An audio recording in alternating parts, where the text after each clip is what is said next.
7h51, c'est l'heure du Zoom Éco, Pierre de Villeneuve. Avec un sujet explosif, Axel de Tarlet, le gouvernement veut réformer l'héritage. Il souhaite notamment qu'on puisse déshériter ses enfants. Oui, alors dit comme ça, en effet, ça risque de faire du bruit. Mais effectivement, vous avez raison, le journal Les Échos rapporte ce matin que le secrétaire d'État en charge des associations, Gabriel Attal, doit lancer début janvier une mission sur l'héritage. Alors, de quoi s'agit-il? Quelle est cette affaire?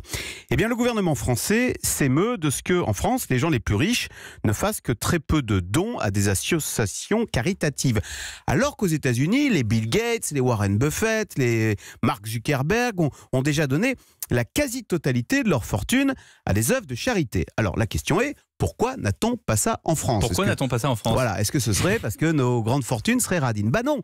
Enfin, peut-être, j'en sais rien, mais en tous les cas, en France, il y a un problème technique, c'est qu'on ne peut pas déshériter ses enfants. On ne peut pas, par exemple, tout donner à la SPA à sa mort. En France, il y a ce qui s'appelle la réserve héréditaire. Ça remonte au XVIe siècle. Alors concrètement, bon, ça dépend du nombre d'enfants que vous avez, mais par exemple, si vous avez 3 enfants ou plus, vous êtes obligé de léguer à vos 3 enfants les 3/4 de votre fortune. En fait, vous n'avez la main que sur 1/4 de votre fortune. On appelle ça la quotité disponible que vous pouvez librement donner à des œuvres de charité. Et donc, justement, eh bien, l'objectif du gouvernement, c'est de changer la loi pour faire en sorte qu'au-delà d'un certain montant, une grande fortune puisse disposer librement à 100% de sa fortune et ne pas être obligé de donner à ses enfants.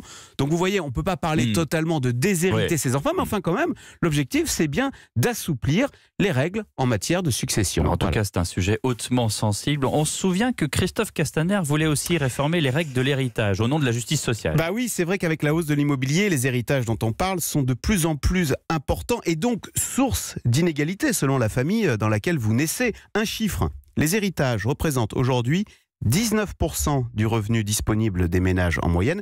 C'était à peine 8% dans les années 80. Donc vous voyez, il y a des inégalités de patrimoine plus importantes qu'avant et qui se transmettent de génération en génération. Mais enfin, Emmanuel Macron a très vite sifflé la fin de la partie parce que les Français refusent absolument à 87% toute idée de taxer l'héritage. On estime en France qu'au terme d'une vie de labeur, eh bien, on a le droit de transmettre librement à ses enfants son patrimoine sans que l'État ne vienne se servir au passage. C'est pour cela qu'attention quand même avec les réformes de l'héritage. En France, le débat pourrait très vite être inflammable.